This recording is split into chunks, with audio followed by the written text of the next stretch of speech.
பிலிப்பியர் 1ஆம் அதிகாரம் 4, 6, 8 3 வசனங்களை வாசிக்கலாம். நான் பண்ணுகிற ஒவ்வொரு விண்ணப்பத்திலும் உங்கள் அனைவருக்காகவும் எப்போதும் சந்தோஷத்தோட விண்ணப்பம் பண்ணி நான் உங்களை நினைக்கிற பொழுதெல்லாம் என் தேவனை ஸ்தோத்தரிக்கிறேன். இயேசு கிறிஸ்துவின் உருக்கமான அன்பிலே உங்கள் எல்லார் மேலும் எவ்வளவோ வாஞ்சையாய் இருக்கிறேன் என்பதற்கு தேவனே எனக்கு சாட்சி. அப்போஸ்தலனாகிய பவுல் பிலிப்பு பட்டணத்து ஜனங்களுக்கு இந்த காரியங்களை சொல்லுகிறதை நாம் பார்க்கிறோம். அந்த விசுவாசிகளை உற்சாகப்படுத்தி அல்லது அவங்களை பாராட்டி சில காரியங்களை சொல்லுகிறார். இந்த பிலிப்பு பட்டணத்திலே ஊழியம் செய்யும்போது பலவிதமான பாடுகள் மத்தியில் அவர் ஊழியம் செய்தார். அடிக்கப்பட்டார், செத்து போனான் என்று சொல்லக்கூடிய அளவுக்கு அடித்து கீழே போட்டார்கள். ஆனால் அந்த ஆடிகளின் மத்தியில, பாடுகளின் மத்தியிலே பவுல் ஊழியம் செய்தார். எந்த ஒரு தேவ பிள்ளை கஷ்டத்தின் மத்தியிலே ஊழியம் செய்கிறார்களோ கர்த்தர் அதை கனம் பண்ணுகிறார். உபத்திரவம், போராட்டம், பிரச்சனை, தேவைகள், இவைகள் மத்தியில் நான் ஆண்டவருக்காக பயன்பட வேண்டும் என்று யாரெல்லாம் தங்களை அர்ப்பணிக்கிறார்களோ அவர்களை கொண்டு தேவன் பெரிய காரியங்களை செய்வார். அதில் நல்ல ரிசல்ட்டை கொடுக்கிறார். துரதிர்ஷ்டவசமாக எல்லா காரியமும் நமக்கு நல்லா இருந்தா தான் நம்ம ஊழியம் செய்யணும், ஒரு பிரச்சனை இருந்தால் ஊழியம் செய்யக்கூடாதுன்னு நம்ம நினைக்கிறோம். விசுவாசிகள் கொஞ்சம் வளர ஆரம்பிக்கணும். என்ன நடந்தாலும் சரி, எப்படி இருந்தாலும் சரி, எனக்கு பண தேவைகள் இருக்கலாம், குடும்பத்தில் போராட்டம் இருக்கலாம், பிரச்சனை இருக்கலாம், நஷ்டம் இருக்கலாம். ஆனால் இதன் மத்தியிலையும் இதெல்லாம் தற்காலிகமான காரியம், இதெல்லாம் சீக்கிரத்தில் வந்துட்டு சீக்கிரம் போகக்கூடிய காரியம். ஆனால் நிரந்தரமாக நான் வாழ போகிற தேவனுக்காக நான் எதையாவது செஞ்சுக்கிட்டே இருப்பேன்னு சொல்லி யாருக்குள்ள வைராக்கியம் வருதோ அவங்க செய்கிற காரியங்களை கர்த்தர் ஆசீர்வதிக்கிற தேவனாக இருக்கிறார். எனவே சின்ன சின்ன காரியங்களெல்லாம் பார்த்து அதை சாக்கா சொல்லி நம்ம ஆண்டவருக்காக வாழாமல் நம்முடைய நேரத்தை, நம்முடைய காலங்களை வீணாக்கிடக்கூடாது. இருக்கிறது கொஞ்ச நாட்கள். அந்த கொஞ்ச நாட்களில் ஆண்டவருக்காக எந்த அளவுக்கு வாழ முடியுமோ அப்படி வாழ கற்றுக்கொள்ள வேண்டும். இன்றைக்கு வயதான அநேகர் நினைக்கிறாங்க நான் ஆண்டவருக்காக எதையாவது சாதிக்கணும்னு நினைக்கிறாங்க. ஆனால் வாழ்றதுக்கு அவங்களுக்கு வாழ்க்கை இல்லை. இளமை காலத்தை எல்லாம் இன்பத்தை காண்பதிலே அவர்கள் கழித்து விட்டார்கள். உலக இன்பங்கள், சிற்றின்பங்களிலே தங்களுடைய நேரத்தை செலவழித்து விட்டார்கள். சிலர் வியாபாரம் பிசினஸ் என்று சொல்லி அதிலேயே தங்களுடைய நாட்களை செலவழித்து விட்டார்கள். சிலர் வேலை வேலை வேலை என்று வேலையிலேயே தங்களுடைய நாட்களை செலவழித்து விட்டார்கள். ஆனால் நிரந்தரமாய் வேலை கூட இருக்க போவதில்லை, நிரந்தரமா வியாபாரம் இருக்க போவதில்லை, நிரந்தரமா இருக்க போவர் கர்த்தர் தான் கூட இருக்க போறார். அந்த தேவனுக்காக நீங்கள் எந்த அளவுக்கு வைராக்கியம் பாராட்டுகிறீர்கள். அப்போஸ்தலனாகிய பவுல் உபத்திரவத்தின் நடுவிலே கர்த்தருடைய ஊழியத்தை செய்தார். பல போராட்டத்தின் மத்தியிலே கர்த்தருடைய ஊழியத்தை செய்தார். அடிகள் வந்தது, நிந்தைகள் வந்தது, உயிருக்கு போராட்டம் வந்தது. ஆனாலும் அவர் தன்னுடைய ஊழியத்தை விடவில்லை. அப்படி போய் ஊழியம் செய்த இடம்தான் பிலிப்பு பட்டணம். 3வது மிஷனரி பயணத்திலே 3 மிஷனரி பயணத்தை அந்தியோகியா பட்டணத்திலிருந்து அவர் போய் வந்தார். அப்படி 3வது மிஷனரி பயணத்திலே இந்த பிலிப்பு பட்டணத்தை சந்திக்கிறார் என்று பார்க்கிறோம். இந்த நிருபத்தை எழுதுவது சிறைச்சாலையில் அமர்ந்து கொண்டு, ரோமாபுரி சிலையில் உட்கார்ந்து கொண்டு இந்த நிருபத்தை எழுதுகிறார். ஆண்டவருக்காக அவர் சிறைபிடிக்கப்பட்டார். ஆண்டவருடைய ஊழியத்தை செய்தபடினால் சிறைபிடிக்கப்பட்டார், உபத்திரப்படுத்தப்பட்டார். அப்படி சிறைச்சாலையில் இருக்கும்போது இந்த பிலிப்பியருக்கு இந்த நிருபத்தை எழுதுகிறார். ஒரு முக்கியமான ஒரு காரியத்தை சொல்ல விரும்புகிறேன். இந்த பிலிப்பியருக்கு எழுதின நிருபத்திலே 3ஆம் அதிகாரம் 1 வசனத்தை வாசிக்கலாமா? மேலும் என் சகோதரரே, கர்த்தருக்குள் சந்தோஷப்படுங்கள். எழுதினவையே எழுதுவது எனக்கு வருத்தம் அல்ல. 4ஆம் அதிகாரம் 4ஆம் வசனத்தை வாசியுங்கள். கர்த்தருக்குள் எப்பொழுதும் சந்தோஷமாய் இருங்கள், சந்தோஷமாய் இருங்கள் என்று மறுபடியும் சொல்லுகிறேன். கவனிங்கள், 2ஆம் அதிகாரம் 29ஆம் வசனத்திலே ஆனபடினாலே நீங்கள் கர்த்தருக்குள் மிகுந்த சந்தோஷத்தோடு என்று சொல்லுகிறார். 18ஆம் வசனத்திலே இது நிமித்தம் நீங்களும் மகிழ்ந்து என்னோடு கூட சந்தோஷப்படுங்கள் என்று சொல்லுகிறார். அதற்கு முந்தின வசனத்தில் உங்கள் அனைவரோடு கூட சந்தோஷப்படுவேன் என்று சொல்லுகிறார். 4ஆம் அதிகாரம் 10ஆம் வசனத்தில் என்னை விசாரிப்பதற்கு நீங்கள் இப்பொழுது மறுபடியும் மலர்ந்தபடினால் கர்த்தருக்கு மிகவும் சந்தோஷப்பட்டேன் என்று எழுதுகிறார். அன்பானவர்களே, நம்முடைய சந்தோஷம் கர்த்தருக்குள் இருக்குமானால் உலகத்தில் உள்ள எந்த சூழ்நிலையும் நம்முடைய சந்தோஷத்தை எடுக்கவே முடியாது. ஆமென் சொல்லுவோமா? சிறைச்சாலையில் இருந்து கொண்டு தன்னுடைய வேதனைகளை புலம்பல்களாக எழுதவில்லை, அதன் மத்தியிலும் சந்தோஷத்தை பற்றி எழுதுகிற ஒரு ஊழியக்காரனை நாம் பார்க்கிறோம். எனவே உங்களுடைய வாழ்க்கையில, என்னுடைய வாழ்க்கையில சூழ்நிலைகள் மாறலாம், தேவைகள் இருக்கலாம், பிரச்சனைகள் இருக்கலாம். அதன் மத்தியிலே கன்னத்துல கையை வச்சுட்டு உட்காந்து ஏன் தான் எனக்கு இப்படி நடக்குதோ என்று படுத்து விடுகிற தெய்வ பிள்ளைகளாக அல்ல, அதன் மத்தியிலும் ஆண்டவருக்காக பக்தி வைராக்கியத்தோடு எழும்பி சேவை செய்கிற பிள்ளைகளாக இருக்க வேண்டும். ஒரு அல்லேலூயா சத்தமா சொல்லுவோமா? எனவே பவுல் அந்த ஜனங்களை உற்சாகப்படுத்துகிறார். சிறையில் இருக்கிற பவுலை பார்த்து தான் இவங்க சொல்லணும், பவுலே கவலைப்படாதீங்க, ஏதோ நடந்தது நடந்து போச்சு, ஆண்டவர் எப்படியாவது விடுவிப்பார், கவலைப்படாதீங்கன்னு வெளியிருக்கிற விசுவாசிகள் தான் பவுலை சந்தோஷப்படுத்தணும். ஆனா சிறையில் இருக்கிற பவுல் மற்றவர்களை சந்தோஷப்படுத்துகிறார். 3 காரியங்களை சொல்லுகிறார். இந்த பிலிப்பிய ஜனங்களை பற்றி 3 காரியங்களை சொல்லுகிறார். அதைத்தான் நாம் வாசித்தோம். மீண்டுமாய் வாசிப்போமா? 4 வசனத்தை வாசிங்க. 1:4. நான் பண்ணுகிற ஒவ்வொரு விண்ணப்பத்திலும் உங்கள் அனைவருக்காகவும் எப்போதும் சந்தோஷத்தோட விண்ணப்பம் பண்ணி. ஒரு ஊழியக்காரன் விசுவாசிக்கா ஜெபிக்கும் போது சந்தோஷமா ஜெபிக்கக்கூடிய அளவுக்கு உங்க வாழ்க்கை இருக்கணும். ஒரு ஊழியக்காரன் ஒரு குடும்பத்துக்காக முழங்கால் போட்டு ஜெபிக்கலான்னு அந்த குடும்பத்தை நினைச்சா, ஆமா இந்த குடும்பம் எப்பயாவது வரும், எப்பயாவது போகும், இவங்களுக்காக என்னத்தை ஜெபம் பண்ண, இந்த குடும்பமா ஒரு ஊழியத்துக்கும் வராது, இவங்களுக்காக என்னத்தை ஜெபம் பண்ண, ஐயா இந்த ஊழியக்காரன் இந்த குடும்பமா, இந்த குடும்பம் எப்போ பார்த்தாலும் நம்மளை குறை சொல்லிக்கிட்டே இருக்கோம், இவங்களுக்காக என்னத்தை ஜெபம் பண்ண. இப்படி ஊழியக்காரனுடைய மனநிலை வரக்கூடாது. ஊழியக்காரன் உங்களுக்காக ஜெபிக்க முழங்கால் படியிட்டால் சந்தோஷமா உங்களுக்காக ஜெபிக்கக்கூடிய நிலைமைக்கு நீங்க இருக்கணும். ஆமென் சொல்லுவோமா? வேதனையோடு உங்க குடும்பத்துக்காக ஜெபிக்க கூடாது. ஐயோ இந்த குடும்பம் ஏன் தான் இப்படி இருக்கோ அப்படிங்கிற சலிப்போடு ஜெபிக்க கூடாது. உங்களுக்கு நினைக்கும் போது ஒரு சந்தோஷமா ஜெபிக்கக்கூடிய நிலைமையில நீங்க இருக்கணும். ஆமென் சொல்லுவோமா? அல்லேலூயா. பவுல் சொல்லுகிறார், நான் உங்களுக்காக சந்தோஷமா ஜெபம் பண்றேன். விசுவாசியே, உன்னுடைய ஊழியக்காரன் உனக்காக சந்தோஷமாய் ஜெபிக்கக்கூடிய விதத்தில் நடந்து கொள்கிறீர்களா? சந்தோஷமா ஆண்டுடைய சமூகத்துல அழுது உங்களுக்காக ஜெபிக்கக்கூடிய அந்த நிலையில நீங்கள் இருக்கிறீர்களா?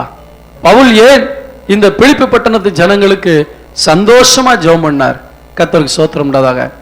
ஒரு முறை நானும் என்னுடைய மனைவியும் பாஸ்டர் சார்லஸ் அவருடைய ஏதோ ஒரு காரியத்துக்காக ஜெபிக்க நாங்கள் முழங்கால் படிக்கிட்டு இருந்தோம்.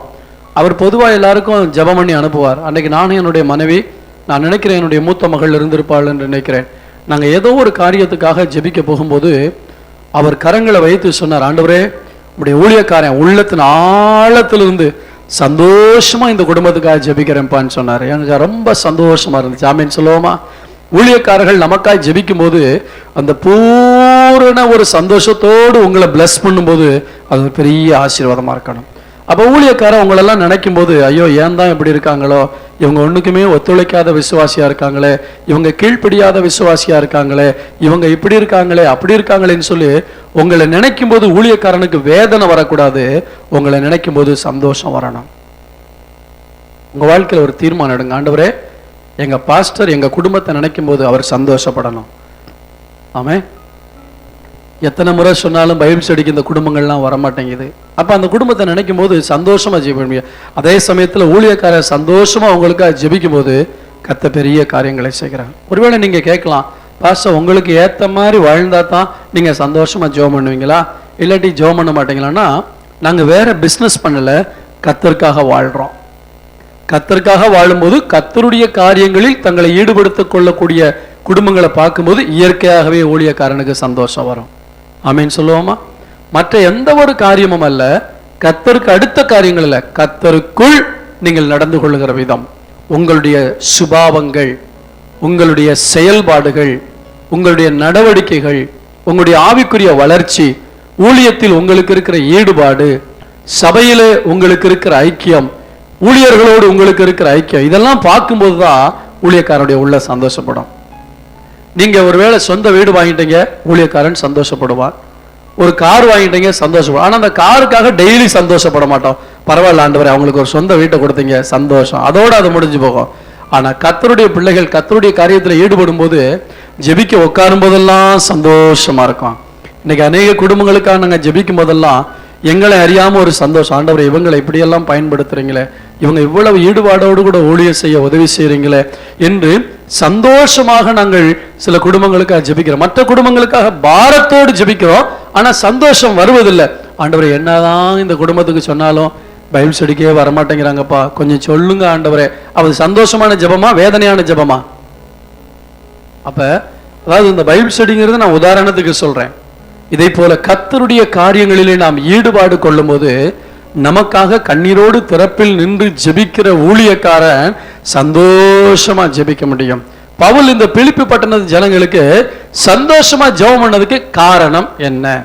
அப்ப உங்க ஊழியக்காரன் உங்களுக்காக சந்தோஷமா ஜெபிக்கணும்னா இந்த பிலிப்பி பட்டணத்து ஜனங்கள் நடந்து கொண்டது போல நீங்களும் நடந்து கொண்டீங்கன்னா சந்தோஷமாய் ஜெபிக்க முடியும். ஒரு அல்லேலூயா சொல்லுவோமா? 3ஆம் வசனத்தை வாசிக்கலாம். காரணம் அங்கே இருக்கிறது. சுவிசேஷம் உங்களுக்கு அறிவிக்கப்பட்ட நாள் முதல் இதுவரைக்கும் ஸ்டில் நவ், இன்றைக்கு வரைக்கும் நீங்கள் அதற்கு உடன்பட்டவர்களானபடினால். ஒரு அல்லேலூயா சொல்லுவோமா? இந்த பிலிப்பி பட்டணத்து ஜனங்களுக்காக அவர் ஜெபிக்கும் போதெல்லாம் சந்தோஷமா ஜெபம் பண்ணதுக்கு காரணம், பவுல் தேவனால் அழைக்கப்பட்டது விசுவாசிகளுடைய வீடு வீடா போய் வீடு பிரதிஷ்டை, குழந்தை பிரதிஷ்டை, பிறந்த நாள், இதெல்லாம் இந்த வேலையில செஞ்சுக்கிட்டு இருக்கே இல்ல. ரட்சிக்கப்படாத ஜனங்களை ரட்சிப்புகளை நடத்தக்கூடிய சுவிசேஷ வேலைக்காக ஊழியக்காரனை கர்த்தர் வைத்திருக்கிறார். ஆமென் சொல்லுவோமா? ஊழியக்காரனுடைய பிரதானமான வேலை ஆண்டவரை அறியாத ஜனங்களுக்கு சுவிசேஷத்தை சொல்லி அழைத்து வருவது. அதான் உங்களுடைய வேலை. ஆமென் சொல்லுவோமா? நாங்கள் உங்களை ரட்சிப்புக்குள்ளே நடத்துகிறோம். நீங்கள் இந்த சுவிசேஷத்தை கேட்ட நாள் முதல் இதற்கு உடன்பட வேண்டும். இல்லையா சொல்லுவோமா? உடன்படுறதுனா என்ன பாஸ்டர்? அதாவது முதல் முறையாக ஒரு நபர் சுவிசேஷத்தை கேட்கும் போது அதற்கு உடன்படுகிறது என்றால் இசைந்து கொடுக்கிறது, அதிலே தன்னை இணைத்துக் கொள்வது. ஆங்கிலத்தில் ஷேர் என்று போட்டிருக்கிறது, அதில் பங்கு பெறுவது. அப்ப சுவிசேஷத்தை கேட்கும் போது அந்த சுவிசேஷத்தில் என்னை நான் இணைத்துக் கொள்ள வேண்டும். நான் ரட்சிக்கப்படாத ஆளா இருந்தா சுவிசேஷ பிரசங்கத்தை கேட்கும் போது ஆமா அவர் பிரசங்கம் பண்ணிக்கிட்டே இருக்காரு, நான் என் வாழ்க்கை இப்படியே இருக்கட்டும்னு ரட்சிக்கப்படாமலே ஒரு விசுவாசி உட்கார்ந்து இருந்தா அவங்களை நினைக்கும் போது சந்தோஷமா ஜெபிக்க முடியாது. ஆண்டவரே இத்தனை வருஷமா சர்ச்சுக்கு வர்றாங்க இன்னும் ரட்சிக்கப்படலையே, இத்தனை மாதமா இவங்க வர்றாங்க இன்னும் ஞானஸ்தானம் பெறலையே அப்படின்னு ஒரு வேதனையோடு தான் ஜெபிக்க வேண்டியிருக்கும். நீங்க சுவிசேஷத்துக்கு உடன்படுதல் என்றால் என்ன? ஆண்டவரே நான் உம்மை ஏற்றுக்கொள்ளுகிறேன், நீர் என்னுடைய உள்ளத்துல வாரும், என் பாவத்தை மன்னியும், என்னை ரட்சியும் என்று ஆண்டவருக்கு உங்களை அர்ப்பணிக்கக்கூடிய அந்த முதல் படிதான் சுவிசேஷத்துக்கு உடன்படுதல். ஆமே. இன்னைக்கு அநேக பேர் வசனத்தை கேட்கிறாங்க, ஆனா அந்த வசனத்துக்கு என்ன செய்யறது இல்ல, உடன்படுறதில்ல. நல்ல பிரசங்கங்களை நாம் கேட்கிறோம், நல்ல கருத்துக்கள் உள்ள பிரசங்கங்களை கேட்கிறோம், யூத கலாச்சாரம் நிறைந்த பின்னணி நிறைந்த விதவிதமான பிரசங்கங்களை இன்னைக்கு இன்டர்நெட்ல கேட்டுக்கொண்டிருக்கிறோம், நிறைய கேட்கிறோம். ஆனால் நம்முடைய வாழ்க்கை அந்த சுவிசேஷத்தோடு உடன்பட்டு இருக்கிறதா? தேவனுடைய ஊழியத்தில் எந்த அளவுக்கு என்னை உடன்பாடு செய்து கொள்ளுகிறேன், என் ஆண்டவருக்காக வாழ்வதிலே எந்த அளவுக்கு என்னை ஈடுபடுத்தி இருக்கிறேன். உடன்படுதல் என்பது என்னை நான் ஈடுபடுத்திக் கொள்வது. எத்தனை பேருக்கு நான் சொல்றது புரியுது? இன்னைக்கு யோசிச்சு பாருங்க, இத்தனை ஆண்டுகள் நான் இந்த சபைக்கு வருகிறேன், எவ்வளவு பிரசங்கங்களை நான் கேட்டிருக்கிறேன், ஆனால் எந்த அளவுக்கு அதோடு நான் என்னை ஈடுபடுத்தி இருக்கிறேன் என்று உங்களை நீங்கள் ஆராய்ந்து பாருங்கள். இந்த செய்தி ஒருவேளை உங்களை நீங்களே பார்ப்பதற்கு ஒரு உதவியாக இருக்கும். இந்த நாட்களில் சபைக்கு வருகிற ஜனங்கள் ஆராதனை அட்டன் பண்றதுலேயே சாட்டிஸ்ஃபேக்ஷன் ஆயிடுறாங்க. நான் இந்த வாரம் சர்ச்சுக்கு போயிட்டு வந்துட்டேன், அதுலேயே நமக்கு திருப்தி வந்துடுது. சபைக்கு போனோம், ஆனால் ஆண்டவருடைய வார்த்தை கிடைத்த போது அந்த வார்த்தைக்கு எந்த அளவுக்கு நான் என்னை ஈடுபடுத்தி இருக்கிறேன். இந்த பிரசங்கம் எல்லாம் உங்களை வளர வைக்கிற பிரசங்கம். ஆமென் சொல்லுவோமா? சில நேரத்தில் இந்த பிரசங்கம் நம்மளை பாதிக்கும். ஐயோ நம்ம இப்படி இல்லையே, நம்ம இப்படி ஒண்ணுமே கலந்துக்கிறலையே, நம்ம ஆண்டவருடைய ஊழியத்தில் ஈடுபடலையே அப்படின்னு ஒரு குற்ற உணர்வு வந்துச்சுன்னா, குற்ற உணர்வுக்கு இடம் கொடுக்காதீங்க. இன்னைக்கே மனம் திரும்பி ஆண்டவரே இனிமேலாவது நான் இந்த மாதிரி செய்ய நான் ஆசைப்படுகிறேன். அதாவது ஆண்டவர் ஏற்கனவே சொன்னார், அழைக்கப்பட்டவர்கள் அநேகர், மோர் தென் 75%, ஆனால் தெரிந்து கொள்ளப்பட்டவர்களோ சிலர். நீங்க அநேகருங்கிற கூட்டத்தில் இருக்கக்கூடாது, சிலருங்கிற கூட்டத்தில் இருக்கணும். சபையில் அநேகர் வர்றாங்க, வந்த வண்ணமா போயிடுறாங்க, அநேகரை போல இருக்காதீங்க. சிலர் ஊழியத்தில் இருக்கிறார்கள், சிலர் ஜெபிக்கிறார்கள், சிலர் ஏதா இருந்தாலும் ஆண்டவருடைய ஊழியத்தில் தங்களை ஈடுபடுத்திக் கொள்கிறார்களே, அந்த சிலரில் நீங்களும் ஒருவராக இருக்க வேண்டும். எனவே பவுல் சொல்லுகிறார், நீங்கள் சுவிசேஷத்தை கேட்ட நாள் முதல் இந்நாள் வரைக்கும் அதற்கு நீங்கள் உடன்பட்டிருக்கிறீர்கள். யோசித்து பாருங்கள், நான் எந்த அளவுக்கு இந்த சுவிசேஷத்துக்கு என்னை ஈடுபடுத்தி இருக்கிறேன். ரட்சிப்புக்கு என்னை ஒப்பு கொடுப்பது ஒரு ஈடுபாடு. இரண்டாவது, நான் ரட்சிக்கப்பட்டு விட்டால் இந்த சுவிசேஷத்தை மற்றவர்களுக்கு எடுத்து செல்வதில் எனக்கு ஒரு உடன்பாடு இருக்க வேண்டும். அப்போஸ்தலனாகிய பவுல் பிலிப்பு பட்டணத்து சிறையில் இருக்கிறார். இந்த ஜனங்கள் ரோமாபுரி சிறையில் இருக்கும்போது இந்த கடிதத்தை எழுதுகிறார். ஆனால் இவர் சிறையில் இருப்பதை தெரிந்தவுடனே இந்த ஜனங்கள் பயந்து கொண்டு சுவிசேஷத்தை சொல்லாமல் விட்டுவிடவில்லை. வேதம் சொல்லுகிறது, நல்லா கவனிங்க, இந்த 1ஆம் அதிகாரத்தில் 17ஆம் வசனத்தை வாசிங்க. சுவிசேஷத்திற்காக நான் உத்தரவு சொல்ல ஏற்படுத்தப்பட்டவன் என்று அறிந்து சிலர் அன்பினாலே அறிவிக்கிறார்கள். நான் இந்த நிலையில் இருந்தாலும் நான் சுவிசேஷத்துக்காக கட்டப்பட்டிருக்கிறேன் என்பதை அறிந்து சிலர் இன்னும் அதிகமாக இந்த சுவிசேஷத்துக்கு தங்களை ஈடுபடுத்திக் கொண்டார்களே தவிர பயந்து விலகி ஓடவில்லை. ஆமென் சொல்லுவோமா? ஊழியத்துல பல பாடுகள் வரும், பிரச்சனை வரும். ஐயோ, ஊழியத்துக்கு போயிட்டு வந்தாலே வீட்டில் பிரச்சனை வருது, இனிமேல் நான் ஊழியத்துக்கு வரமாட்டேன் அப்படி சொன்னா கடைசி வரைக்கும் சொல்லிக்கிட்டே இருக்க வேண்டியதான். கர்த்தருக்காக எதையும் சாதிக்க முடியாது. பவுலுடைய வாழ்க்கையில பாடுகள் வந்தாலும் நாங்கள் தைரியமாக ஆண்டுடைய வசனத்தை சொல்லுவோம் என்று தங்களை ஈடுபடுத்தி கொண்டார்கள். எனவே ஒரு ஊழியக்காரன் விசுவாசிக்காக சந்தோஷமா ஜெபிக்கணும்னா அந்த விசுவாசியினுடைய வாழ்க்கை சுவிசேஷத்திற்காக தன்னை ஈடுபடுத்தி கொண்ட ஒரு வாழ்க்கையாக இருக்க வேண்டும். ஆமீன் சொல்லுவோமா? மீண்டும் சொல்றேன், இந்த பிரசங்கத்தை எந்த அளவுக்கு நீங்க கிரகிக்கிறீங்க, எந்த அளவுக்கு அதை நீங்க கேட்ச் பண்றீங்கன்னு எனக்கு தெரியல. எந்த அளவிற்கு நாம் நம்மை ஈடுபடுத்திக் கொள்கிறோமோ அந்த அளவுக்கு கர்த்தரும் சந்தோஷப்படுவார். தீர்மானமிடுங்கள். ஆண்டவரே, சபையில ஏராளமான ப்ரோக்ராம் இருக்கு, என்னென்னமோ ஊழியங்கள்லாம் நடக்குது, என்னை ஈடுபடுத்திக் கொள்வேன். அட்லீஸ்ட் ஆண்கள் இந்த ஜெபத்திலேயாவது வந்து தங்களை ஈடுபடுத்திக் கொள்ளுங்க. நீங்கள் ஒரு அந்நியரை போல தூரமா இருந்து வர்றதல்ல. அந்த ஆண்கள் ஐக்கிய ஜெபம் என்றால் இது சுவிசேஷ வேலை, மக்களுக்காக ஜெபிக்கிறோம், அதிலே உங்களை ஈடுபடுத்திக் கொள்ள வேண்டும், நீங்கள் உடன்பட வேண்டும். பெண்களுக்கான ஜெபம் நடக்கிறது, வாலிபர்களுக்கான ஜெபம் நடக்கிறது. நீங்கள் வரும்போது இந்த ஊழியத்திலே உங்களை ஈடுபடுத்திக் கொள்கிறீர்கள். இதுதான் சுவிசேஷத்திற்காக நீங்கள் உடன் பங்காளியாய் மாறுதல். ஒரு அல்லேலூயா சொல்லுவோமா? ஏதோ எனக்கு நேரம் கிடைச்சா போறேன், நேரம் கிடைச்சா போல அப்படிங்கிறது அல்ல. அதனுடைய மேன்மையை உணர வேண்டும். ஊழியத்தினுடைய அத்தியாவசியம், அதனுடைய அவசியம், அதனுடைய மேன்மை, அதனுடைய விளைவுகள் இதெல்லாம் தெரிந்தால்தான் ஒரு ஆள் ஊழியத்தில் ஈடுபட முடியும். கடமைக்காக வரலாம், பாஸ்டுக்கு கணக்கு கொடுக்கறதுக்காக வரலாம், ஆண்டவர் மேல இருக்கிற பாரத்தினால வரலாம், ஜனங்கள் மேல இருக்கிற பாரத்தினால வரலாம். கர்த்தருக்கு ஸ்தோத்திரம்டாக. எப்படியாவது உங்களுடைய வாழ்க்கை சுவிசேஷத்தோடு இணைந்த வாழ்க்கையா இருக்கணும். ஞாயிற்றுக்கிழமை சாயந்தரத்துல 4 ஏரியால ஊழியத்துக்கு போறாங்க, 2 பேர் 3 பேர், ஏன் அவங்க கடைசி வரைக்கும் ஊழியத்துக்காக தங்களை ஈடுபடுத்தி இருக்கிறார்கள். மீதமுள்ள விசுவாசிகளே, வேலையிலே உங்களை ஈடுபடுத்திக் கொள்ளுங்கள். சொந்தக்காரங்க வீட்டுக்கு போறதுல உங்களை ஈடுபடுத்திக்கிறீங்க, அல்லது பிக்னிக் போறதுக்கு, பீச்சுக்கு போறதுக்கு உங்களை ஈடுபடுத்திக்கிறீங்க. அந்த ஞாயிற்றுக்கிழமை உங்க இஷ்டப்படி வாழக்கூடிய ஒரு செலிப்ரேஷன் டே அல்ல, அது காஸ்பல் டே. ஆமென். சுவிசேஷம் சொல்லக்கூடிய ஒரு நாள். சார் நீங்க நினைக்கலாம், பாஸ் நாங்க 6 நாள் வேலைக்கு போறோம், ஒரே ஒரு நாள் தான் எங்களுக்கு இருக்கு, அந்த ஒரு நாள் சந்தோஷமா இருக்க கூட. சந்தோஷமா இருங்க. காலையில ஆலயத்துக்கு வாங்க, ஆலயம் முடிச்ச உடனே வீட்டுக்கு போங்க, சந்தோஷமா சாப்பிடுங்க. 4 மணிக்கு தான் ஊழியம் நடக்குது. ஆமீன் சொல்லுவோமா? அந்த 4 மணிக்கு ஊழியத்துல வந்து உங்களை ஈடுபடுத்திக் கொள்ளுங்கள். அப்ப பார்க்கும்போது ஊழியக்காரன் சந்தோஷமா ஜெபிக்கும் போது பரலோகத்தில் இருக்கிற பிதா உடனே பதில் கொடுக்கிற தேவனா இருக்கிறார். அல்லேலூயா சொல்லுவோமா? அல்லேலூயா. கர்த்தருக்கு ஸ்தோத்திரம். நல்லா கவனிங்க. நீங்க நினைக்கலாம், ஊழியக்காரன் ஜெபம் பண்ணா தான் நான் ஆசீர்வதிக்க போறேன்னா, நான் ஆசீர்வதிக்கப்பட போறேன்னா, நானே ஜெபம் பண்ணிக்கிறேன். நல்லா கவனிங்க. ஆண்டவர் சொன்னாரு, யோபு ஜெபம் பண்ணுவான், நான் உங்களை சிறையிருப்புல இருந்து விடுதலை ஆக்குவேன்னு சொன்னார். அநேக நேரங்களில் ஊழியக்காரங்களுடைய ஜெபத்தை கர்த்தர் அதிகமாக கேட்கறதுக்கு காரணம், ஊழியக்காரன் எப்பொழுதும் கர்த்தரோட பேசிக்கொண்டே இருக்கிற அனுபவம் முடியவன்.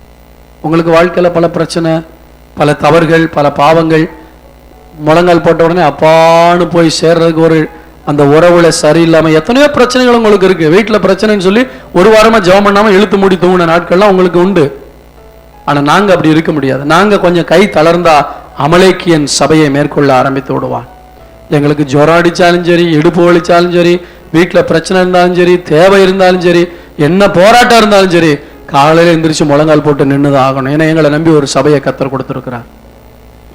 அப்ப ஊழியக்காரனுடைய ஜெபத்தை கர்த்தர் கேட்கிறார். ஊழியக்காரன் உங்களுக்காக ஜெபிக்கும் போது சந்தோஷமா ஜெபிக்கணும்னா நீங்க சுவிசேஷ ஊழியத்துல உடன்பட்டவர்களாக இருக்க வேண்டும். 6ஆம் வசனத்தை வாசிங்க. நான் உங்களை என் தேவனை ஸ்தோத்திரி. பாருங்க, உங்களுக்காக ஜெபிக்கும் போதெல்லாம் சந்தோஷமா ஜெபிக்கிறேன்னு சொல்றாரு. அதற்கு காரணம் என்ன? நீங்கள் சுவிசேஷத்தை கேட்ட நாள் முதல் இதுவரைக்கும் அதுக்கு உடன்படுகள். சிலர் பாருங்க, ஆரம்பத்துல ஒரு வாரம் 2 வாரம் உற்சாகமா வருவாங்க, நல்ல ஒரு பிரசங்கத்தை கேட்டமே ஒரு 10 பேர் ஊழியத்துல வந்து நிற்பாங்க. கொஞ்ச நாள் ஆக ஆக ஆக பழைய குருடி கதை கழுத தெரிஞ்சு கட்டெரும்பான கதை. ஆனா பிலிப்பி பட்டண ஜனங்கள் அப்படி இல்லை. என்னைக்கு ஸ்டார்ட் பண்ணாங்களோ, பவுல் இந்த நிருபத்தை எழுதுகிற அந்த நாள் வரைக்கும் அவங்க கண்டினியூஸா ஆண்டவருடைய ஊழியத்தை செய்து கொண்டே இருந்தார்கள். கரங்களை தட்டி கர்த்தருடைய நாமத்தை மகிமைப்படுத்துவோம். உங்க வாழ்க்கையில் அப்படிப்பட்ட ஒரு அர்ப்பணிப்பு இருக்கணும். நான் ஸ்டார்ட் பண்ணிட்டேன்னா கர்த்தருடைய வருகை வரைக்கும் ஆண்டவருக்காக உழைச்சிக்கிட்டே இருக்கணும். ஆண்டவருக்காக ஏதாவது ஒன்றை செய்து கொண்டு இருக்க வேண்டும். 2வது, இவங்களுக்காக ஜெபிக்கிறது இல்லை, அவங்களை நினைக்கிறார். ஊழியக்காரன் எப்பவுமே எல்லா விசுவாசிகளுக்காக ஜெபம் பண்ணிட்டே இருக்க முடியாது. அப்படி யாராவது உங்களுக்காக நாங்க 24 மணி நேரம் ஜெபிக்கிறோம்னு சொன்னா அது 1ஆம் நம்பர் பொய். ஊழியக்காரனுக்கு 24 மணி நேரம் உங்களுக்காக ஜெபிக்கிறதுக்கு நேரம் இருக்கவே இருக்காது, ஜெபிக்கவும் முடியாது. உங்களுக்காக நாங்கள் 24 மணி நேரமும் தேவ சமூகத்தில் நிற்கிறோம்னு சொன்னாங்கன்னா அது உங்களை மயக்கிறதுக்குரிய அட்வர்டைஸ்மெண்ட். 24 மணி நேரம் யாரும் ஜெபிக்க முடியாது. கர்த்தர் சோதரர், வீட்டில் வேலை இல்லை, தூங்குற நேரம் இல்லை, சாப்பிட்ற நேரம் இல்லை, குடும்ப காரியங்கள் இல்லை. ஆனா எப்போ வேணாலும் உங்களை நினைக்கலாம். ஒரு அல்லையே சொல்லுங்க பார்க்கலாம். இப்போ பைக்கில் போயிட்டு இருக்கும்போது அந்த ஏரியாவில் போறோம்னா, ஓ நம்ம பிரதர் இந்த பக்கம் இருக்காரு, நம்ம விசுவாசி வீடு இப்படி இருக்கு அப்படின்னு ஒரு விசுவாசியை நினைக்கும் போது, ஆண்டவரே இந்த விசுவாசிக்காக தோத்துறோம். அல்லையே சொல்லுங்க பார்க்கலாம். இந்த ஏரியாவில் இருக்க விசுவாசிக்காக தோத்துறோம். பவுல் சொல்லுகிறார், உங்களை நினைக்கும் போதெல்லாம் நான் தேவனை ஸ்தோத்திரம் பண்றேன். இந்த விசுவாசிக்காக உமக்கு நன்றி ஆண்டவரே. ஆண்டவருடைய சமூகத்தில் சொல்லுங்க, என்ன நினைக்கும் போது எங்க பாஸ்டர் ஆண்டவருக்கு தோத்திரம் பண்ண முடியுமா? யோசிச்சு பாருங்க. இந்த விசுவாசி சபைக்கு இவ்வளவு பிரயோஜனமா இருக்காங்களே, தோத்திரம் ஆண்டவரே. 3 காரியங்கள்ல பிரயோஜனமா இருக்கலாம். 1, ஜெபிக்கிற ஒரு கூட்டம். 2வது, தெரு தெருவாய் போய் கர்த்தருடைய ஊழியத்தை செய்கிற கூட்டம். 3வது, தங்களுடைய பொருளாதாரத்தினாலே ஆண்டவருடைய ஊழியத்தை தாங்குகிற கூட்டம். ஏதாவது ஒன்றிலே உங்களை ஈடுபடுத்திக் கொள்ள வேண்டும். அப்படி நினைக்கும் போது அந்த ஊழியக்காரனுடைய உள்ள சந்தோஷப்படும். பரவாயில்ல ஆண்டவரே, இந்த குடும்பத்தின் மூலம் அந்த சபையினுடைய தேவைகளை சந்திக்கிறீங்களே, உங்களுக்கு தோத்திரம். கொடுக்கக்கூடிய நிலைமையில அந்த குடும்பத்தை வச்சிருக்கீங்களே, அந்த குடும்பத்தை நினைக்கும் போது உள்ள என்ன செய்யும்? அதுக்காக கொடுக்குறவங்களுக்கு பார்த்தா பாஸ்டர் சந்தோஷப்படுவார்னு நினைக்காதீங்க. அதே சமயத்தில் ஒரு விசுவாசி கொடுக்கவே முடியாது, ஆனா உட்காந்து அழுது ஜெபிக்கிறாங்க. அந்த விசுவாசியை நினைக்கும் போது சந்தோஷமா இருக்கும். அவங்க 10 பைசா கொடுக்க முடியாது, ஆனா எப்ப பார்த்தாலும் தாரதாரையா தண்ணியை கண்ணில் வர வச்சு ஜெபம் பண்ணிட்டே இருப்பாங்க. அந்த விசுவாசியை பார்க்கும்போது சந்தோஷமா இருக்கும். நீங்க ஞாயிற்றுக்கிழமை காலையில வந்து சர்ச்சை அட்டன் பண்ணிட்டு போயிட்டு அடுத்த வாரம் வந்து பிரைஸ் தி லார்ட் பாஸ்டர்னு சொல்லும்போது உங்களை நினைக்கும் போது எதுல சந்தோஷப்படுறது? சொல்லுங்க பார்க்கலாம். 1, பொருளாதாரத்தில் உதவி செய்கிற ஆட்களா இருக்கணும். இல்லாட்டா உடல் உழைப்பினாலே கர்த்தருடைய ஊழியத்தை செய்கிற ஆட்களா இருக்கணும். இல்லாட்டா முழங்கால் போட்டு ஜெபிக்கிற ஆளா இருக்கணும். இந்த 3 இல்லாட்டா உங்களை நினைக்கும் போது சந்தோஷம் வராது. ஐயோ ஆண்டவரே, இவங்க தங்களுக்காகவே வாழ்ந்துகிட்டு இருக்காங்களே, எப்ப பார்த்தாலும் வேலை வேலைன்னு சொல்றாங்களே. ஊழியக்காரன் உங்களை நினைக்கும் போது கர்த்தரை தோத்திரம் பண்ணணும். ஆமென் சொல்லுவோமா? அப்படிப்பட்ட ஒரு வாழ்க்கை. அதுக்கு காரணம் என்ன? 5ஆம் வசனத்தை வாசிங்க. உங்களில் நற்கிரியைகளை தொடங்கினவர் பாருங்க, முதல்ல நீங்க சுவிசேஷத்துக்கு உடன்பட்டீங்க, கேட்ட நாள் முதல் இதுவரைக்கும் உடன்பட்டுக்கிட்டு வரீங்க. அதுக்காக நான் உங்களுக்காக சந்தோஷமா ஜெபம் பண்றேன். 2வது, உங்களுக்குள் நல்ல கிரியைகளை தொடங்கி விட்டார் ஆண்டவர். அதாவது அந்த பட்டணத்து ஜனங்கள் தேவன் தங்களுக்குள் கிரியை செய்ய இடம் கொடுத்தார்கள். ஆமென் சொல்லுவோமா? 2 வார்த்தை சொல்றேன், நல்லா கவனிங்க. 175% விசுவாசிகள் தேவன் தங்களுக்காக கிரியை செய்ய வேண்டும் என்று ஆசைப்படுவார்கள். எனக்கு ஒரு சொந்த வீட்டை தரணும், எனக்கு ஒரு வாகனம் தரணும், எனக்கு சுகம் தரணும், என் பிள்ளைகளை நல்லா படிக்க வைக்கணும், என்னுடைய காரியங்கள் நல்லா நடக்கணும், எங்க வீட்டில் இது நடக்கணும், அது நடக்கணும், எனக்கு எனக்கு எனக்குன்னு ஆண்டவர் எனக்காக கிரியேஷன் எனக்காக கிரியேஷன்ட்டு தங்களுக்காக கிரியை செய்ய தேவனை வச்சிருப்பாங்க. ஆனா ஒரு 20-25% ஜனங்கள் இயேசு தங்களுக்குள் கிரியை செய்ய இடமளிக்கிறார்கள். என் சுபாவம் மாறணும், என் குணம் மாறணும், என் வாழ்க்கை மாறணும், என் பழக்க வழக்கம் மாறணும். இதுதான் நமக்குள்ள தெய்வீக சுபாவம் வரணும், தேவ சாயல் நமக்குள்ள வரணும். எப்ப பார்த்தாலும் உங்களை பார்த்தா ஒரு பட்டப்பேர் வச்சு இவங்களா இப்படி அவங்களா அப்படின்னு சொல்லக்கூடாது. உங்களுடைய வாழ்க்கை தெய்வீக சுபாவத்தில் மாற்றப்பட்ட ஒரு வாழ்க்கையா இருக்கணும். அப்படி இல்லாட்டி அழுங்க உட்காந்து ஆண்டவர்கிட்ட, ஆண்டவரே நான் இத்தனை வருஷமா சர்ச்சுக்கு போறேன், நான் சண்டைக்காரனா இருக்கேன், சண்டைக்காரியா இருக்கேன், என் வாழ்க்கையை மாற்றுங்க ஆண்டவரேன்னு கேளுங்க. ஏன்னா உங்களுக்குள்ள நற்கிரியை தேவன் தொடங்க விரும்புகிறார். ஆமென் சொல்லுவாமா? உங்களுக்காக கிரியை செய்கிற தேவனை தேடுகிறவர்கள் ஏராளமான பேர். எனக்கு சொந்த வேலை வேணும், எனக்கு சம்பள உயர் வேணும், பதவி உயர் வேணும். கேட்ட வர்ற ஜெப குறிப்பெல்லாம் அப்படி தான் வருது. பாஸ்டர், நான் இன்னும் பரிசுத்தமாகணும், எனக்கா ஜெபம் பண்ணுங்க. என் சுபாவம் மாறணும். நான் உண்மையிலே நான் கெட்ட சுபாவத்தில் சமீபத்தில் போன வெள்ளிக்கிழமை ஒரு பக்கத்தில் தெருவில் இருக்க ஒரு கம்பெனியில் போய் நான் பிரசங்கம் பண்ண போயிருந்தேன். அங்கே நான் சொல்லும்போது ஒரு ஊழியக்காரரும் வந்து உட்காந்துருந்தார். மற்றவங்களுடைய குற்றத்தை சொல்றதுக்கு முன்னாடி உனக்குள்ள எவ்வளவு குற்றம் இருக்கு பாருன்னு ஒரு பிரசங்கத்தில் ஒரு பாயிண்ட் அவர் சொல்ல, ஆமாண்டவரே என்ன மன்னியும் அப்படின்னு அவர் சொல்றது என் காதுல கேட்குது. அப்போ அநேக நேரத்தில் நம்முடைய குற்றத்தை நம்மால் உணர முடியாது. நீங்க அழுது ஜெபம் பண்ண, ஆண்டவரே. சில சொல்லுவாங்க, ஆமா அவங்கள விட நான் என்ன கெட்டா போயிட்டேன், என்னை விட எத்தனை பேர் மோசமா இருக்காங்க, அப்படி இருந்து அவங்களும் நரகத்துக்கு போவாங்க. சொல்லுங்க, நம்மளும் நரகத்துக்கு போயிடும். என்ன செய்யணும்? ஆண்டவர்கிட்ட, ஆண்டவரே நீர் எனக்குள்ள கிரியை செய்யப்பா. ஆமே.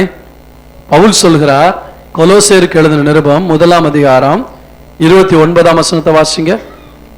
அதற்காக நான் எனக்குள்ளே வல்லமையாய் கிரியை நடப்பிக்கிறேன், அவருடைய பலத்தின்படி போராடி பிரயாசப்படுகிறேன். பவுல் சொல்கிறார், ஆண்டவர் எனக்குள்ளே கிரியை செய்கிறார். எனக்காக கிரியை செய்வது வேறு, எனக்குள்ளே கிரியை செய்வது வேறு. நல்லா கவனிங்க.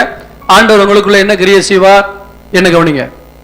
ஒன்று, உங்களுடைய வாழ்க்கையில இருக்கிற குறைகளை சுட்டி காட்டுவார். மகனே இது நல்லதல்ல, மகளே இது உனக்கு நல்லதல்லன்னு உங்க குறைகளை கட்டி சுட்டி காட்டுவார். இது ஒண்ணு. ரெண்டாவது, உங்களுக்குள்ளே ஜெபிக்கக்கூடிய வாஞ்சையை கொடுத்து கொண்டே இருப்பார். எப்பவுமே குற்றப்படுத்துற தெய்வம் கிடையாது, எப்பவுமே குறைகளை சுட்டி காட்டுக் கொள்ற தெய்வம் கிடையாது. ரெண்டாவது, உங்களுக்குள்ளே ஆவிக்குரிய தாகத்தை ஏற்படுத்துகிற தேவனா இருக்கிறார். ஆமென் சொல்லுவோமா? ஜெபிக்கணும், பைபிளை வாசிக்கணும், ஊழியம் செய்யணுங்கிற ஆவிக்குரிய ஆசைகளை ஏற்படுத்துகிற தேவனா இருக்கிறார். கர்த்தர் சோத்திரம். ஆண்டவருக்காக அதை சாதிக்கணும், ஆண்டவருக்காக இதை சாதிக்கணும். இந்த ஆசைகளை எங்க தான் செயல்படுத்துறாரு? உள்ளுக்குள்ள. உங்களுக்குள்ள அவர் கிரியை செய்யணும். உங்க சிந்தையில் அவர் கிரியை செய்யணும், உங்க உள்ளத்துல அவர் கிரியை செய்யணும், உங்க எண்ணங்கள்ல அவர் கிரியை செய்யணும். எனக்குள்ளே கிரியை செய்கிறார். இந்த பிலிப்பு பட்டணத்து ஜனங்கள், கர்த்தர் சோத்திரம் நல்லா கவனிங்க, குறைவுள்ள ஜனங்கள். எடுத்து வாசிங்க 4ஆம் அதிகாரம், பிலிப்பியர் 4ஆம் அதிகாரம் 19ஆம் வசனத்தை வாசிங்க. என் தேவன் தம்முடைய ஐஸ்வரியத்தின்படி குறைவையெல்லாம் கிறிஸ்து இயேசுவுக்குள் மகிமையிலே நிறைவாக்குவார். நல்ல கவனிங்க. அப்ப உங்கள் குறையெல்லாம் கிறிஸ்து இயேசுவுக்குள் மகிமையிலே நிறைவாக்குவார் என்றால் அந்த பட்டணத்து ஜனங்களுக்கு என்ன இருந்தது? குறைகள் இருந்தது. சொல்லுங்க பார்க்கலாம், என்ன இருந்தது? குறைகள் இருந்தது. அவங்க எல்லாமே நிறைவா இல்லை, அவங்களுக்கு குறைகள் இருந்தது. ஆனால் இந்த குறைகள் மத்தியிலையும் அவர்கள் ஆண்டவர் தங்களுக்குள் கிரியை செய்ய இடம் கொடுத்து கொண்டே இருந்தார்கள். ஆனா ஆண்டவருடைய வாக்குத்தத்தம் ஊழியக்காரன் சொல்றாரு, நீங்க ஆண்டவர் உங்களுக்குள்ள கிரியை செய்யணும்னு நினைக்கிறதுனால உங்க குறையெல்லாம் ஆண்டவர் நிறைவாக்குவார்ப்பா. அருமையான வாக்குத்தத்தம். ஏன் இவங்களுடைய குறைகள் ஆண்டவர் நிறைவாக்குவார்னு போட்டிருக்கு. 4ஆம் அதிகாரம் 14ஆம் வசனத்தை வாசிங்க. ஆயினும் நீங்கள் என் உபத்திரவத்தில் என்னோட உடன்பட்டது. நல்லா கவனிங்க. சுவிசேஷ ஊழியத்துல கூட போய் சுவிசேஷம் சொல்ல போகும்போது அவங்க உடன்பட்டது மட்டுமல்ல, பவுல் உபத்திரவப்படும் போது அந்த உபத்திரவத்திலே அவர்கள் உடன்பட்டார்களாம். ஊழியக்காரன் நல்லா இருக்கும் போது சந்தோஷமா இருக்கிறது இல்ல, ஊழியக்காரனுக்கு ஒரு கஷ்டம், ஊழியக்காரனுக்கு ஒரு பிரச்சனை வரும்போது அதுல நீங்க சேர்ந்து கை கொடுக்கிற ஆட்களா இருக்கணும். ஆமேன்னு சொல்லுவோமா? ஊழியக்காரனுக்கு போராட்டம் பிரச்சனை வரும்போது, ஐயோ எங்க ஊழியக்காரருக்கு நாங்க கை கொடுத்து உதவணும், நாங்க தோள் கொடுத்து தாங்கணும். அந்த ஜனங்கள் சுவிசேஷ ஊழியத்தில் மட்டும் உடன்படவில்லை, ஊழியக்காரனுடைய உபத்திரவத்தில் உடன்பட்டார்கள். அடுத்து வாசிங்க 16ஆம் வசனம், 15 வாசிங்க. 15, 16, 17.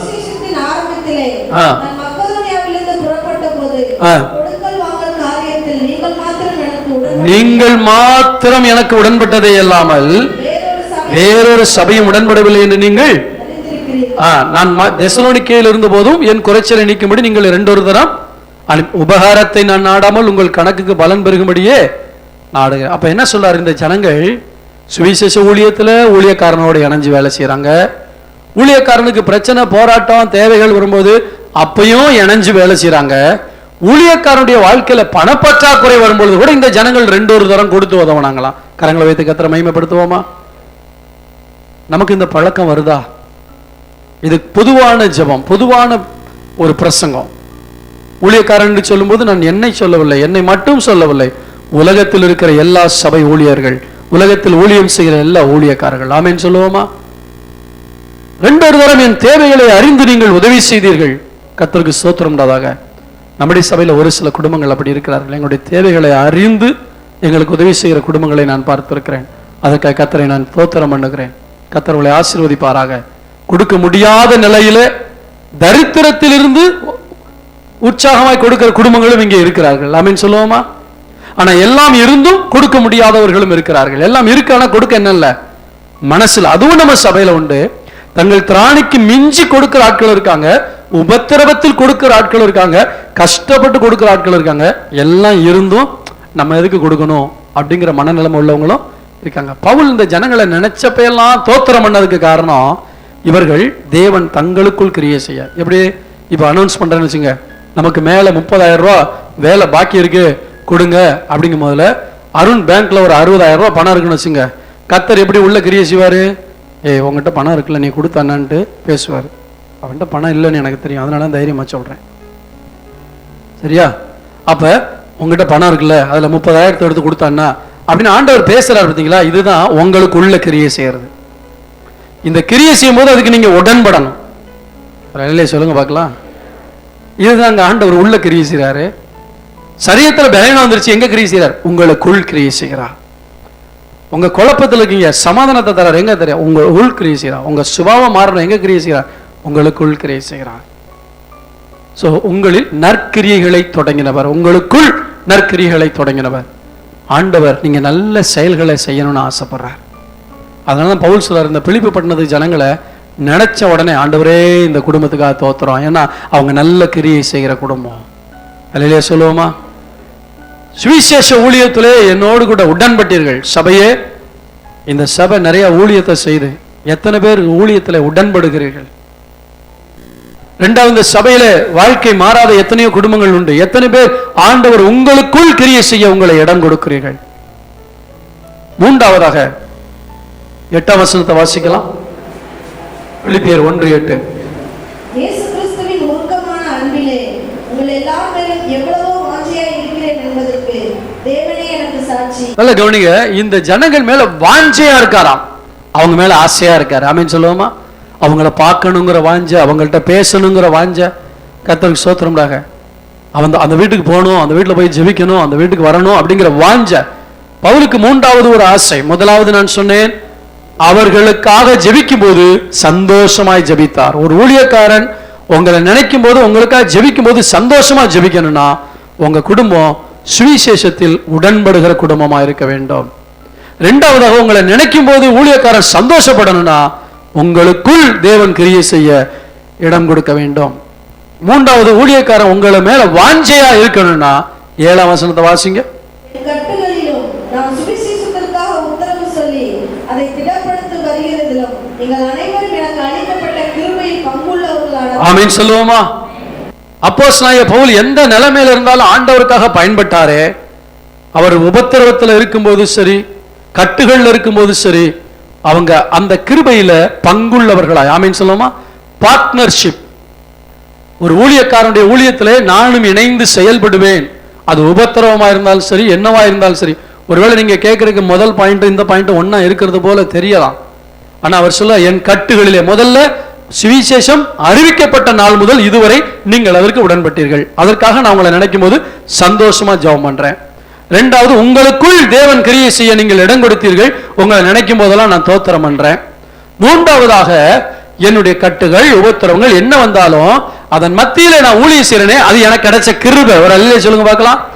எந்த நிலையிலையும் ஆண்டவருக்காக வாழ்றது ஒரு கிருபை, அது சாதாரணமா வராது. அந்த கிருபை ஆண்டவர்கிட்ட கேளுங்க. ஆண்டவரே, இவங்கெல்லாம் என்ன உபத்திரம் வந்தாலும் சொல்றாங்க செய்யறாங்களே ஆண்டவரே, ஸ்தோத்திரம். ஏன்னா அது ஆண்டவருக்காக வாழணுங்கிற கிருபை சாதாரணமா வராது. எவ்வளவு பலவீனமா இருந்தாலும், எவ்வளவு சுகவீனமா இருந்தாலும் ஆண்டவருடைய ஆலயத்துக்கு ஓடி வரோம், ஆண்டவருடைய வேலையை செய்யறோமே, காரணம் கிருபை. அந்த கிருபையில இவங்க பங்கு பெற்றாங்களா? ஆமீன் சொல்லுவோமா?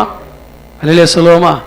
ஆண்டவரே, என்ன நடந்தாலும் சரி, எப்படி இருந்தாலும் சரி, நான் உமக்காக உழைக்கணும், அப்படிப்பட்ட மனப்பக்குவத்தை எனக்கு தாங்க, அந்த கிருபை எனக்கு தாங்க.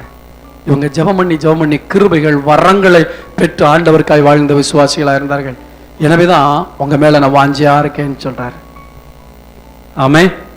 இன்னைக்கு தீர்மானம் எடுக்க போறோம் ஆண்டவர்கிட்ட, ஆண்டவரே எங்க வாழ்க்கையும் அப்படிப்பட்ட வாழ்க்கையா இருக்கணும். ஏதோ சர்ச்சுக்கு வர்றோம் போறோம், ஞாயிற்றுக்கிழமை ஒரு அட்டன் பண்றோம், ஒரு காணிக்க போடுறோம், பாஸ்ட் எத்தனையோ அனௌன்ஸ்மெண்ட் கொடுத்தாலும் அதை பத்தி நமக்கு கவலையே இல்லை. யாரோ கேட்கறாங்க, யாரோ போறாங்க, வழக்கமா போறவங்க போவாங்க. இன்றைக்கு அந்த எண்ணத்துக்கு நான் முற்றுப்புள்ளி வைக்கிறேன். நான் ஈடுபடணும் ஆண்டவரே. இல்லையே சொல்லுவோமா? ஏதாவது ஒரு விதத்துல ஜெயசீலன் செய்யற மாதிரிதான் தம்பி அருண் செய்யணுங்கிற அவசியம் இல்லை. சுவிசேஷ விஷயத்துல ஈடுபடுறது. தம்பி அருணை பொறுத்தளவுக்கு என்ன வேலை? அவனுடைய ஓன் இன்ட்ரெஸ்ட்ல இன்னைக்கு நம்ம சர்ச்சுக்காக ஒரு வெப்சைட்டை கிரியேட் பண்ணி கொண்டு இருக்கிறான். அவரு பல இடத்துல போய் பார்த்தா மற்ற ஊழியத்தை செய்ய அவருக்கு முடியல. ஆனால் அவரால் முடிந்த காரியத்தில் தன்னை ஈடுபடுத்தி கொண்டிருக்கிறார். ஆமென் சொல்லுவோமா? அல்லேலூயா. இது உதாரணத்துக்கு சொல்றேன். இதை போல உங்களுக்குள் இருக்கிற திறமைகள், உங்களுக்குள் இருக்கிற தாளந்துகள், உங்களுக்குள்ள இருக்கிற வரங்கள் இதெல்லாம் செயல்படணும். ஆண்டவரே, சுவிசேஷ விஷயத்துல நான் ஈடுபட விரும்புகிறேன், நான் உடன்பட விரும்புகிறேன். ஒதுங்கி போகிற ஆளா இல்ல, நான் உடன்படுகிற ஆளா இருக்கணும். ரெண்டாவது, எனக்குள்ள கிரியை செய்யுங்க ஆண்டவரே. மூன்றாவதாக, ஆண்டவர் எந்த சூழ்நிலையிலும் ஊழியரோடு இணைந்து ஊழிய செய்யக்கூடிய கிருபை எங்களுக்கு தாங்க ஆண்டவரே. அதை நினைக்கும் பொழுதுதான் அவர் சந்தோஷமா சொல்றாரு. கர்த்தருக்கு ஸ்தோத்திரம். 9ஆம் வசனம், மேலும் உத்தமமானவைகளை நீங்கள் ஒப்புக்கொள்ளத்தக்கதாக உங்கள் அன்பானது அறிவிலும் எல்லா உணர்விலும் இன்னும் அதிகமாய் பெருகவும் தேவனுக்கு மகிமையும் துதியும் உண்டாகும்படி இயேசு கிறிஸ்துவினால் வருகிற நீதியின் கனிகளால் நிறைந்தவர்களாகி நீங்கள் கிறிஸ்துவின் நாளுக்கென்று துப்புரவானவர்களும் இடரற்றவராய் இருக்கும்படி வேண்டுதல் செய்கிறேன். நீங்கள் கிறிஸ்துவின் நாளுக்கென்று துப்புரவானவர்களும் இடரற்றவர்களுமாய் இருக்கவும் வேண்டுதல் செய்கிறேன். கடைசி என்ன சொல்றாரு? எல்லாம் பாராட்டுறேன், அதனால நீங்க எல்லாத்திலுமே தேறின ஆட்கள் கிடையாது, இன்னும் நீங்க வளர வேண்டி இருக்கிறது. வழியிலே சொல்லுவோமா? உங்க மேல வாஞ்சியா இருக்க உண்மைதான், உங்க மேல நான் உங்க நினைக்கும் போதெல்லாம் தோத்திரம் பண்றேன் உண்மைதான், நான் உங்களுக்காக சந்தோஷமா ஜெபம் பண்றேன் உண்மைதான். ஆனா இன்னும் நீங்க வளர வேண்டியது பாக்கியம் இருக்கு. என்னன்னா, நீங்க உத்தமமானதை ஒப்புக்கொள்ளக்கூடிய தன்மை வரணும். ஊழியக்காரன் உங்கள்கிட்ட ஒரு குறையை பார்த்து உங்களை கரெக்ட் பண்ணா அதை ஒத்துக்கொள்ளக்கூடிய மனப்பக்குவம் வரணும். ஆமீன் சொல்லுவோமா? சிலர் நல்லா வளர்ந்துட்டோம்னா நம்மளை டச் பண்ண விட மாட்டோம்.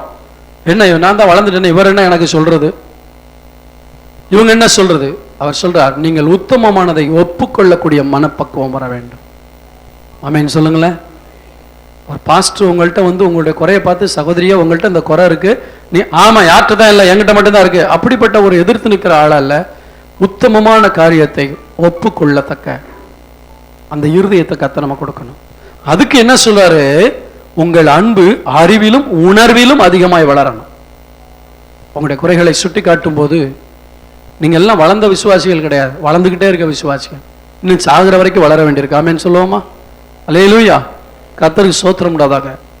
சில பிள்ளைங்க சொல்லுவாங்க, ஏம்மா நீங்களாம் அந்த காலத்து ஆளுமா, நாங்கள்லாம் இப்போ மாடர்ன் வேர்ல்டில் இருக்கோம், நீங்கள் எப்படி வளர்றீங்களோ உங்களுக்கு அறிவு வளருது, அவங்களுக்கு அனுபவம் வளருது. வழியிலே சொல்லுங்களேன், உங்களுக்கு அறிவு வளருது, அவங்களுக்கு அனுபவம் வளருது. அப்போ நீங்கள் வளர வளர அவங்க என்ன செய்கிறாங்க? நீங்களும் ஒரு இந்த வயசில் நான் வளர்ந்துட்டேன்னு நினைக்கும் போது அவங்க இன்னும் வளர்ந்து கொண்டே தான் போகிறாங்க. அதே போலதான் நீங்க எவ்வளவுதான் ஊழியத்தில் வளர்ந்தாலும், கிருபையில வளர்ந்தாலும், வரங்கள்ல வளர்ந்தாலும், உங்களை நடத்தக்கூடிய ஊழியனும் உங்களை விட மேல வளர்ந்துகிட்டே தான் போறான். அந்த எண்ணம் நமக்கு இருக்கணும். ஸ்தோத்திரம். நான் பாஸ்டர் சொர்ணராஜ் சொல்லுவார், எந்த விசுவாசியும் உன் அளவுக்கு வளர விடாத அப்படிம்பார். புரியுது உங்களுக்கு? எந்த விசுவாசியும் உன் அளவுக்கு வளர விடாத அப்படின்னு என்ன அர்த்தம் சொல்லுங்க? மேலே ஏறி உட்காந்துக்கிட்டு வர்றவங்க எல்லாம், ஏய் என் பக்கத்தில் வராது, எனக்கு ஈக்குவலாக நீ வரக்கூடாது, எனக்கு ஈக்குவலாக வரக்கூடாதுன்னு காலில் எத்துறதா? அவங்க 2 படி ஏறுனா நீ 2 படி ஏறு. அவங்க வளர வளர நீயும் வளர்ந்துக்கிட்டே போயினா உன் பக்கத்தில் கூட வர முடியாது. புரியுதா? அந்த கான்செப்ட்ல அவர் சொல்றார். அப்போ ஒரு விசுவாசியும் உன் லெவலுக்கு வரக்கூடாதுன்னு சொன்னா ஊழியக்காரனும் வளர்ந்துக்கிட்டே போகணும். நான் எல்லாம் அறிந்து விட்டேன், எல்லாம் எனக்கு தெரியும், பைபிள் வசனம் தாங்க தெரியும், வாழ்க்கை இன்னும் அறிந்து கொள்ள வேண்டியது நிறைய இருக்கு. அல்லேலூயா சொல்லுவோமா? கர்த்தருக்கு ஸ்தோத்திரம் உண்டாதாக. எனவே பவுல் சொல்கிறார், உங்களை பாராட்டுகிற அதே சமயத்தில் நீங்கள் இன்னும் வளர வேண்டும் என்பதையும் மறந்து விடாதீர்கள் என்று சொல்கிறார். விசுவாசிகளுக்குள்ள உத்தமமான காரியங்களை ஒப்புக்கொள்ளக்கூடிய மனப்பக்குவம், அறிவிலையும் ஒத்துக்கிறக்கூடிய தன்மை வரணும், உணர்வுலையும் ஒப்புக்கொள்ள. சில சொல்லுவாங்க, ஆமா பாஸ்டர் நல்லது தானே சொல்றாரு அப்படின்னு ஒத்துக்குவோம், ஆனா உணர்வுகள் என்ன செய்ய மாட்டோம், அதை ஒத்துக்கொள்ள மாட்டோம். அறிவிலும் உணர்விலும் நீங்கள் வளர வேண்டும். அல்லேலூயா சொல்லுவோமா? அறிவிலும் உணர்விலும் நீங்கள் அந்த உத்தமமான காரியங்களை ஒப்புக்கொண்டு வளரணும். தேவனுக்கு மகிமையும் துதியும் உண்டாகும்படி ஆண்டவருடைய கனிகளால் நிறைந்தவர்களாகி, ஆண்டவருடைய நாளுக்கென்று, ஆண்டவருடைய நாள் என்னது? ஆண்டவருடைய வருகை. அதுக்கு நீங்க துப்புரவானவர்களா இருக்கணும், அதாவது பரிசுத்தமான ஆளா இருக்கணும். அடுத்தவங்களுக்கு இடரல உண்டு பண்ணக்கூடிய ஆளா இருக்கக்கூடாது. அல்லேலூயா சொல்லுவோமா? இடரல் அற்றவர்களா இருக்கும்படி. சோ நான் இங்க ஜெபம் பண்ண விரும்புறேன். பிரசங்கத்தினுடைய சாராம்சத்தை மறுபடியும் சொல்ல விரும்புகிறேன். அப்போஸ்தலனாகிய பவுல் இந்த பிலிப்பி பட்டணத்து மக்களை அவர்களுக்காக ஜெபிக்கும் போது சந்தோஷமா ஜெபம் பண்ணார். உங்க ஊழியக்காரன் உங்களுக்காக சந்தோஷமா ஜெபம் பண்ணுமா?